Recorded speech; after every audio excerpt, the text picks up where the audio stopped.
देखिए, ज़िंदगी में कई सारे उतार-चढ़ाव आते रहते हैं और इनका सामना करने के लिए इंसान को कभी हार नहीं मानना चाहिए।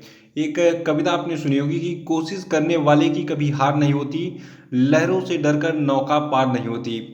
और एक मूवी आई थी जो है शोले, ठीक है? तो उसके लिए कमेंट किया गया था कि गब्बर सिंह ये कह गया, जो डर गया सो मर गया। तो बात सही है, अगर आप डरेंगे तो फिर आपका काम तमाम हो गया।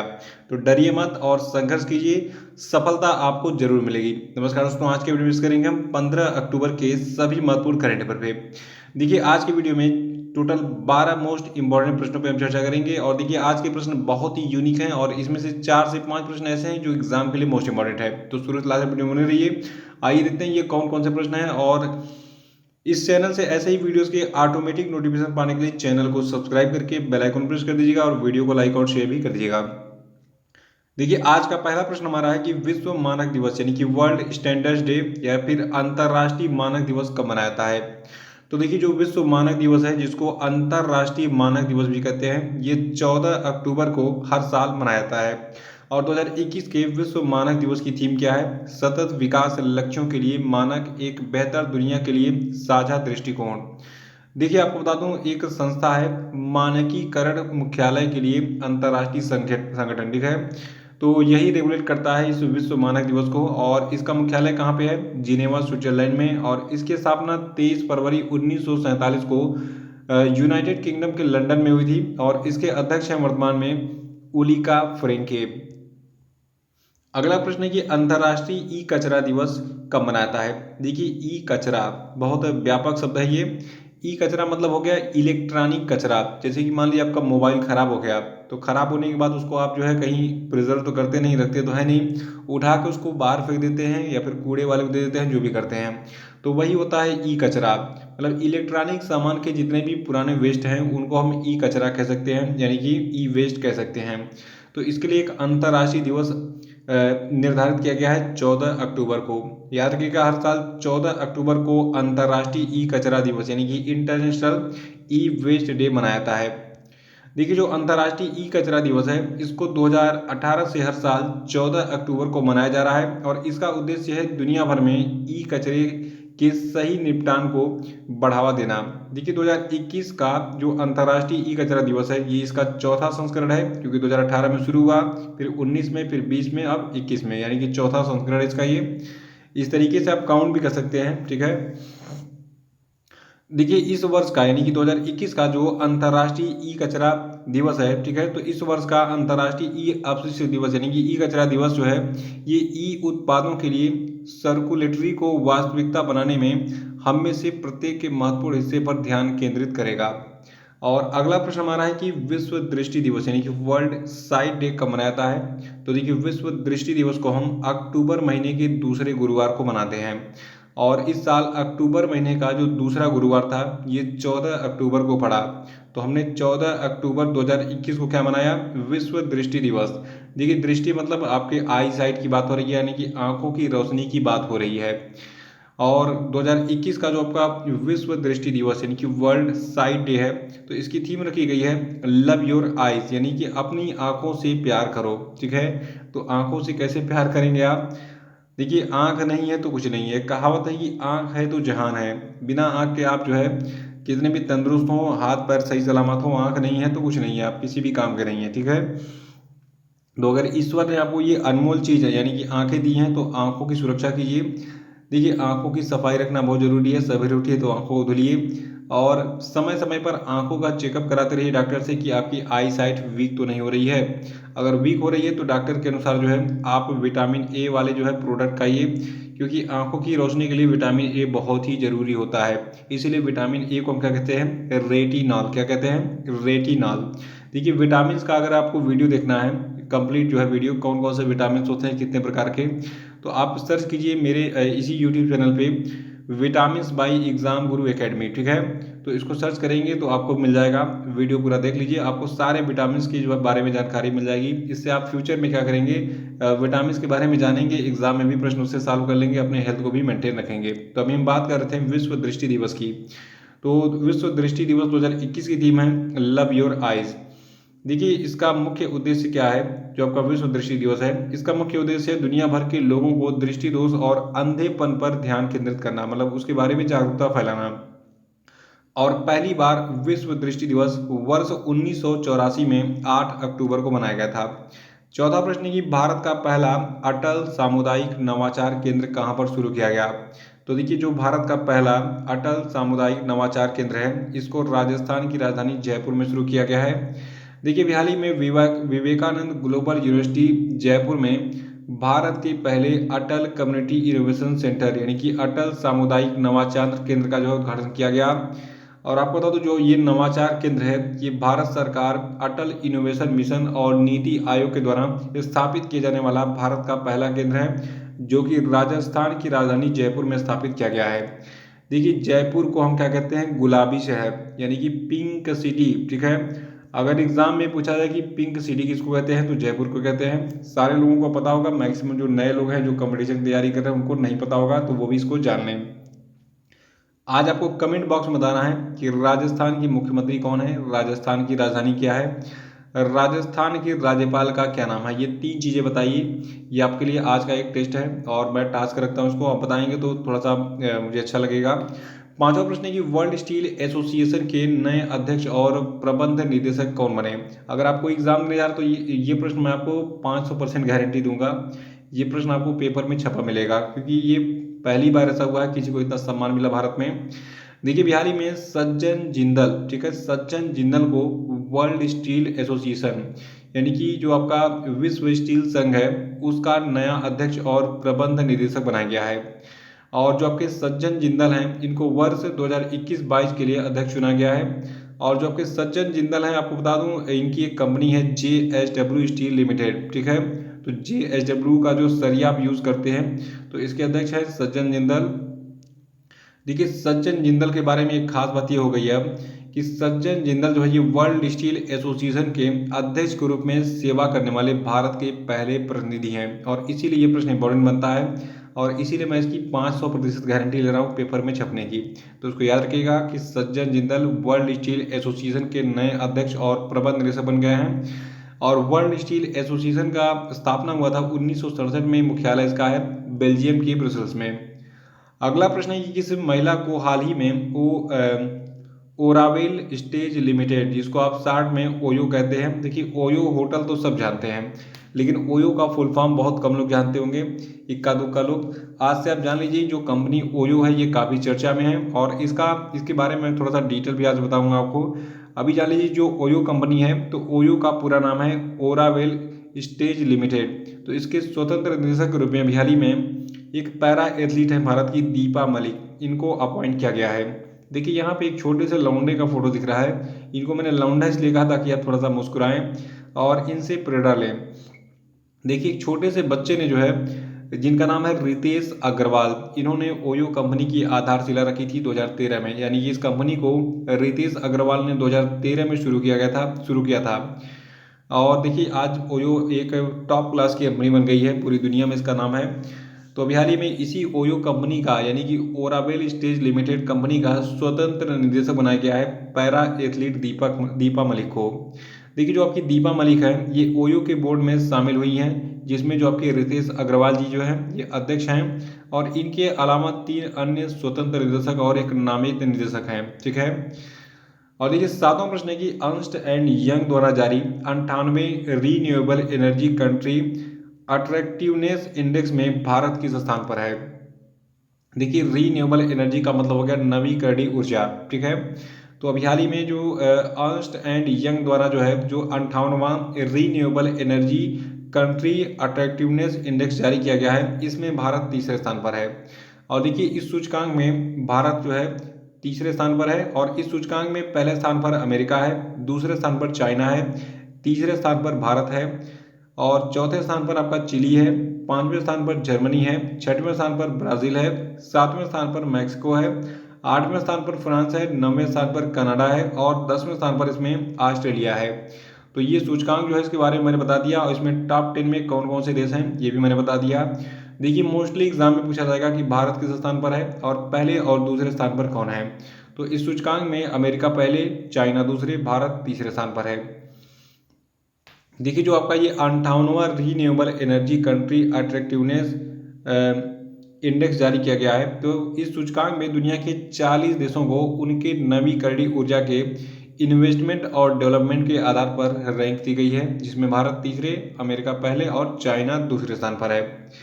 अगला प्रश्न है कि हाल ही में किस कंपनी को भारत सरकार ने महारत्न का दर्जा दिया। देखिए महारत्न जो है कंपनियां क्या होती हैं ये मैं आपको बताऊंगा आज। थोड़ा सा आज हम करंट अफेयर के साथ इकोनॉमिक्स भी पढ़ेंगे।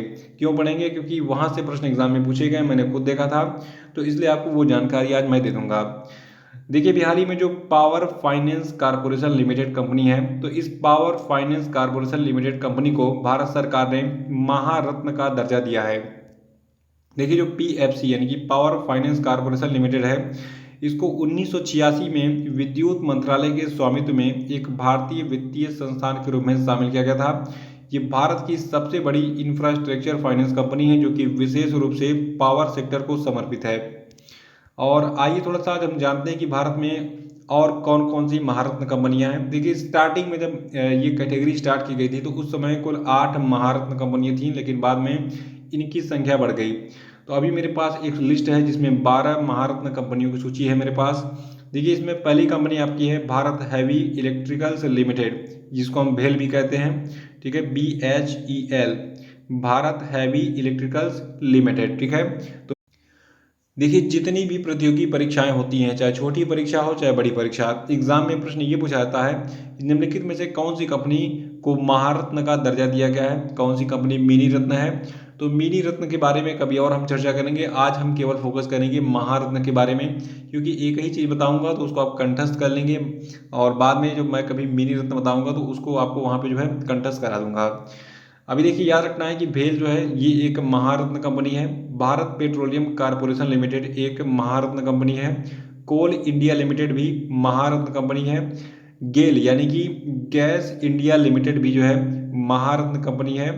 और जो आपका हिंदुस्तान पेट्रोलियम कारपोरेशन लिमिटेड है ये भी महारत्न कंपनी है। Indian oil corporation of India भी एक महारत्न कंपनी है। राष्ट्रीय ताप विद्युत निगम लिमिटेड यानी कि national thermal power corporation limited भी महारत्न कंपनी है। Oil and natural gas corporation limited भी महारत्न कंपनी है। Steel authority of India limited भी महारत्न कंपनी है। Power grid corporation of India limited भी महारत्न कंपनी है। और पावर फाइनेंस कारपोरेशन लिमिटेड भी एक महारत्न कंपनी है। तो ये महारत्न कंपनियों की सूची जो है इसको नोट कर लीजिएगा, एग्जाम में आपको जो है आसानी होगी प्रश्नों को सॉल्व करने में। अब सवाल ये उठता है कि महारत्न के दर्जे हेतु आवश्यक मानदंड क्या होते हैं, यानी कि किस कंपनी को महारत्न का दर्जा दिया जा सकता है। एग्जाम में देखिए ऐसे 4-5 जो है आपको ऐसे ऑप्शन मिल जाते हैं, पूछता है कि इनमें से महारत्न के बारे में कौन सा कथन सही नहीं है।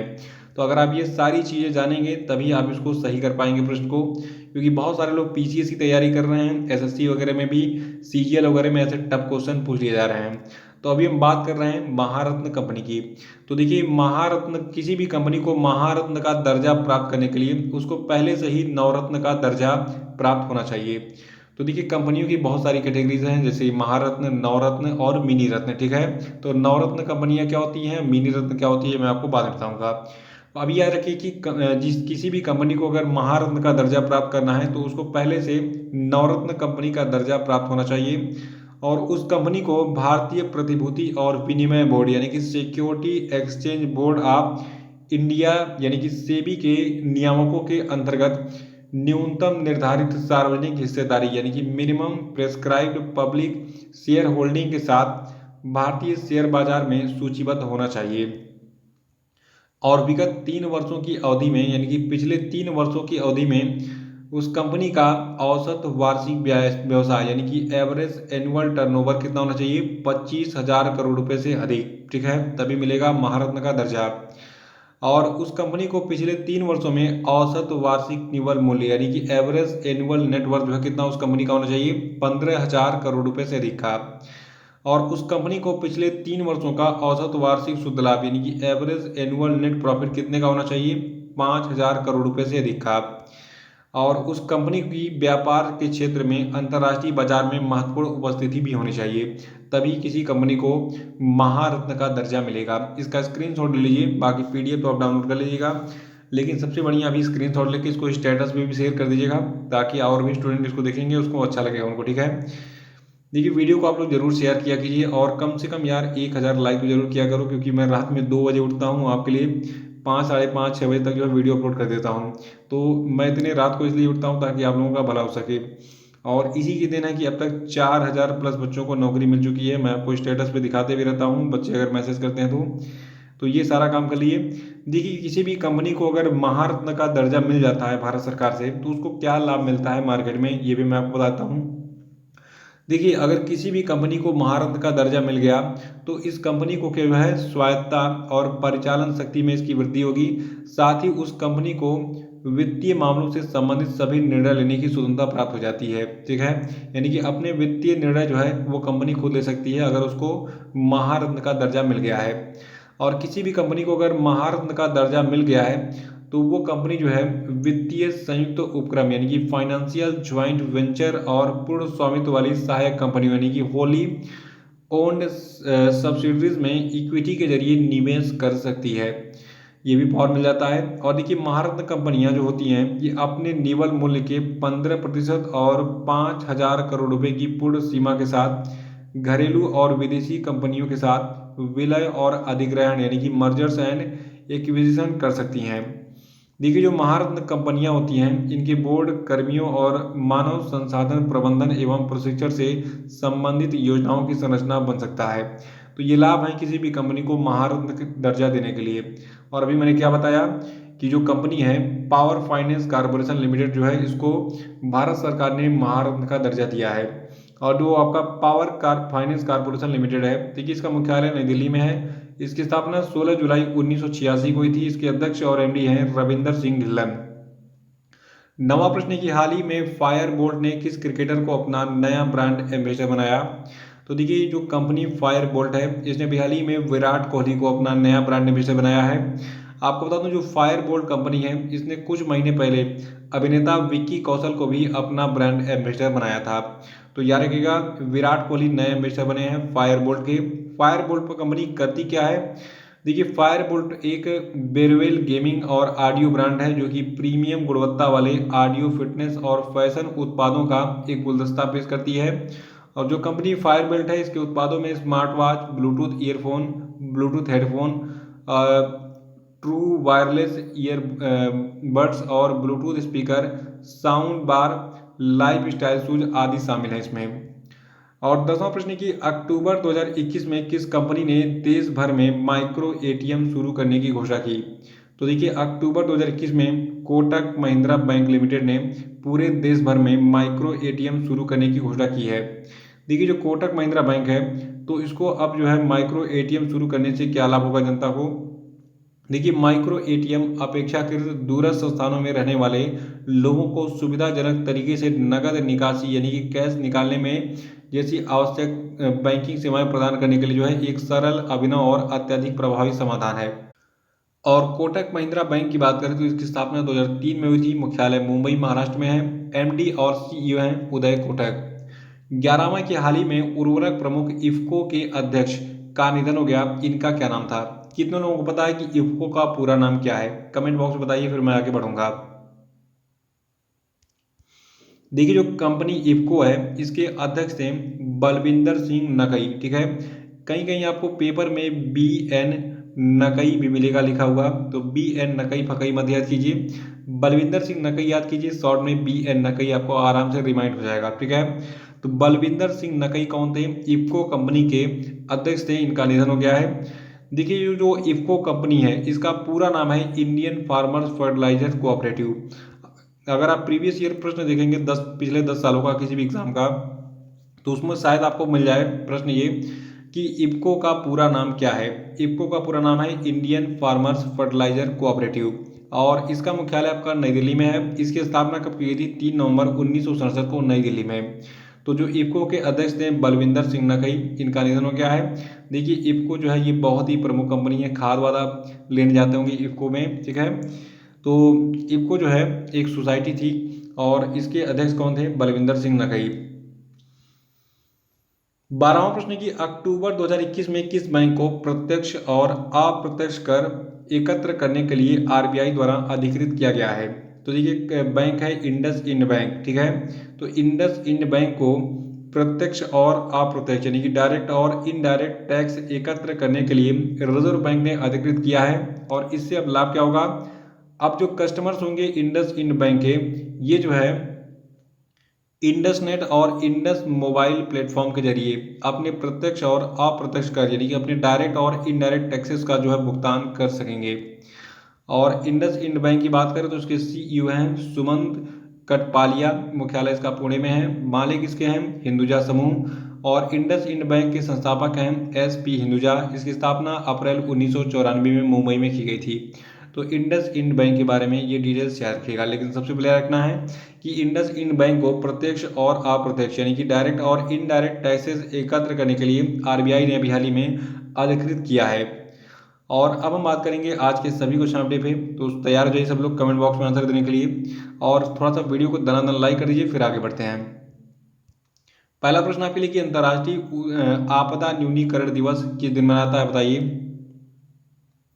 नहीं पता तो कल का वीडियो देखिए, उसको रिवाइज कर डालिएगा। और दूसरा प्रश्न आपके लिए कि जस्टिस अकील कुरैशी को किस हाईकोर्ट का मुख्य न्यायाधीश बनाया गया, आंसर बताइए। तीसरा कि किस व्यक्ति को 2 साल के लिए प्रधानमंत्री नरेंद्र मोदी के सलाहकार के रूप में नियुक्त किया गया है, आंसर बताइए। चौथा कि निम्न में से किसे प्रधानमंत्री कार्यालय में नया संयुक्त सचिव नियुक्त किया गया है, आंसर बताइए। और पांचवा कि किस व्यक्ति को प्रधानमंत्री की आर्थिक सलाहकार परिषद नीति आयोग में संयुक्त सचिव के रूप में नियुक्त किया गया है, बताइए। और अब हम बात करेंगे कल के पूछे गए सभी क्वेश्चन अपडेट के सही उत्तरों की। देख लो का पहला प्रश्न था कि जस्टिस राजेश बिंदल को किस हाई कोर्ट का मुख्य न्यायाधीश बनाया गया। तो देखिए इनको बनाया गया है इलाहाबाद हाई कोर्ट का मुख्य न्यायाधीश। और देखिए एक चीज़ और है, जितने भी हाई कोर्ट में अभी नियुक्तियां हुई हैं मुख्य न्यायाधीशों की, ठीक है, सारी लिस्ट मैंने कल के वीडियो में अपडेट की थी। तो कल का वीडियो देख के उसको रिवाइज कर डालिएगा कि किस व्यक्ति को कहाँ पर जो है किस हाई कोर्ट का चीफ जस्टिस बनाया गया। दूसरा था कि विश्व गठिया दिवस कब मनाता है, तो उसको 12 अक्टूबर को मनाते हैं।